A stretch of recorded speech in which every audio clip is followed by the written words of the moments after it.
Russia is very much concentrated around territories. But it's not true. The main Russian demand, it's not territories. Russians send its troops to the Ukraine, not to take territories from Ukraine, but to liberate all Russians from political repression. Well, look, most of the international community, Sergei Markov, disagrees with you on that. It's not about liberating that territory from Ukraine. It is internationally recognized as Ukrainian territory, which Russia is now. And we'll have to agree to disagree on that, because your statement on that is very clear. I told only our position. Okay, yeah. You told your position. Yeah. I told my position. Absolutely fine. Absolutely fine. Normal dialogue is what exactly where we will have different positions. Of course. When we have equal position, it's totalitarian society. Vladimir Putin has told the US that Russia would accept halting its invasion of Ukraine along the current front line. The Financial Times is also claiming that Donald Trump's special envoy Steve Witkoff and Secretary of State Marco Rubio will not attend planned talks with Ukraine in London tomorrow, where a US ceasefire proposal will be discussed. Let's speak to Sergei Markov, former advisor to Vladimir Putin. Sergei Markov, a warm welcome to Times Radio. Thank you for being with us. Thank you. Let me ask your opinion here on what we're hearing out of the Kremlin at the moment, which is that Vladimir Putin is willing to accept halting his invasion of Ukraine along the current front line. What do we read into that? As I had it, not Vladimir Putin suggestion, it's just Financial Times article. We respect all media, but in the sense there are a lot of rumors and hype around such a negotiation. So I think such article in Financial Times is not quite realistic.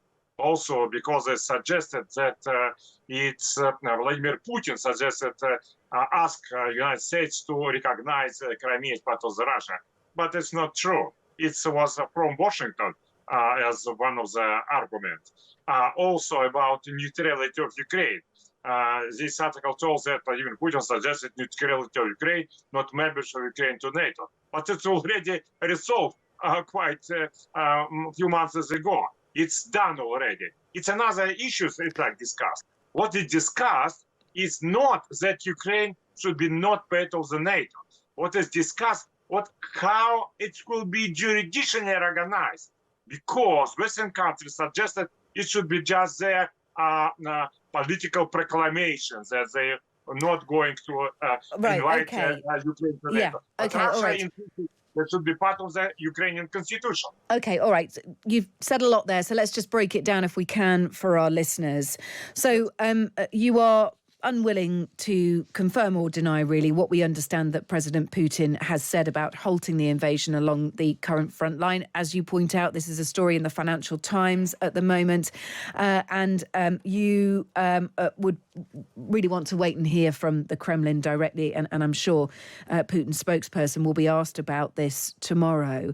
You also talk about, I think if I'm understanding you correctly, the US proposed ceasefire deal and the fact that the United States, as part of this deal, would recognise that 20% of Ukraine that Russia currently occupies would be basically under Russian control. And as you point out, this would be a political recognition by the United States under the agreement that that 20% of Ukraine would be Russian-owned territory. That doesn't go past the US. And I'm interpreting, I think, and you'll have to correct me if I'm wrong, Sergei Markov, that isn't good enough for you, that you don't want that small tidbit from the United States. You want to see that territory recognised as Russia across the board by all nations. You know, I think, first of all, Russia still has such demands that, first of all, the Russian cities Kherson, Zaporozhye, Kramatorsk, and Slavyansk should be liberated from Ukrainian occupation.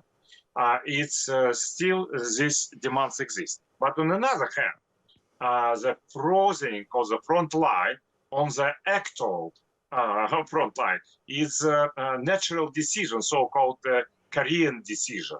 So probably it could happen. But also I want to stress another very important issues.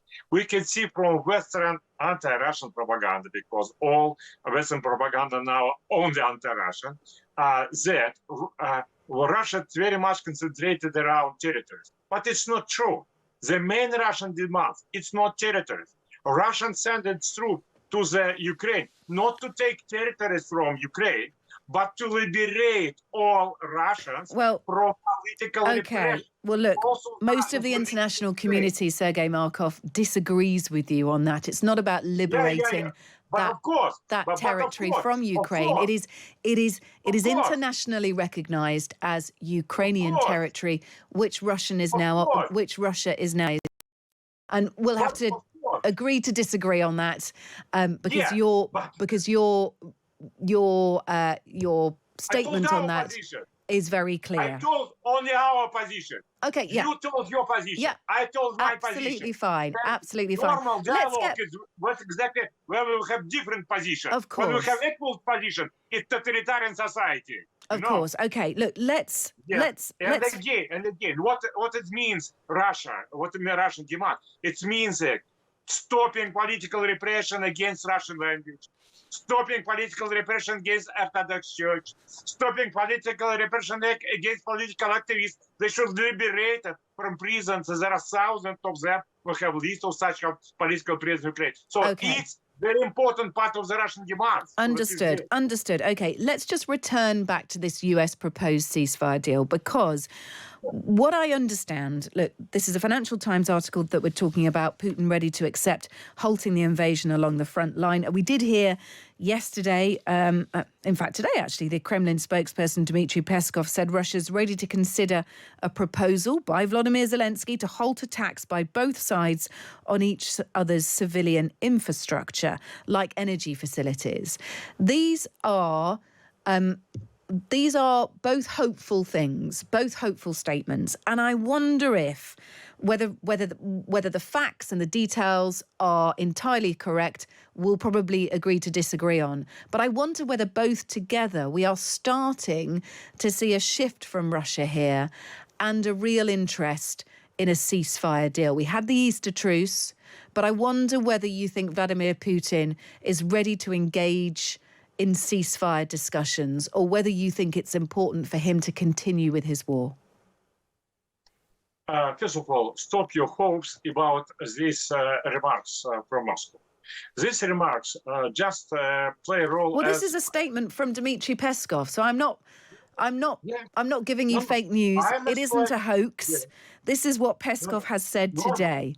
Yeah, he's big chief. His what is much more important than mine, but I'm a little bit can say more free that because he's official, I'm not.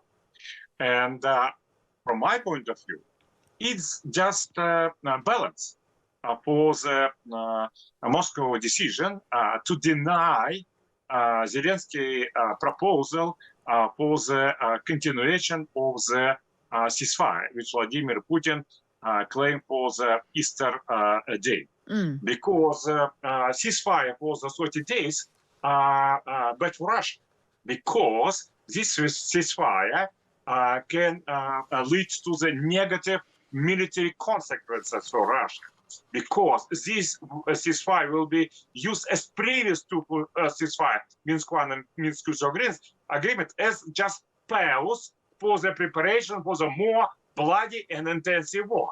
That's why Russia say conditions for the 1 month ceasefire, meaning first of all stopping supplying of Ukrainian army by weaponry from the Western countries. It's first. Another issue Zelensky suggested is to have embargo on the strikes on the deep territories. This also will be not useful for Russia, because Russia has much more bigger military capacities for such long-distance strike attack compared with Ukraine. And also, Ukraine now have problems with anti-rocket missile system. That's why more and more Russian rockets now reaching their target. And if you look at the how situation of the military front, it's a very good example. Maybe you don't know about this, but two last exchange of the bodies of the killed soldiers between Russia and Ukraine. You know the figures: 1,800 killed Ukrainian bodies have been given by Russia, and only 80 killed Russian soldiers bodies was given by Ukraine to Russia. All right. Then it means the difference is, and so there are clearly reflects lots and lots of Russia issues is here for winning you. before. Yeah, there was an exchange of Russian and Ukrainian prisoners at the weekend as well during that Easter truce. We should point that out. But it's really clear that certainly from your point of view, there are a lot of things that will need to be stamped into that ceasefire agreement for the protection of Russia. That is, of course, why you're here on this show, to give us the Russian perspective on this, as we've been reporting the Europe, US, Ukrainian perspective as well. Look, thank you for being with us. Appreciate it. Sergei Markov is a former advisor to Vladimir Putin.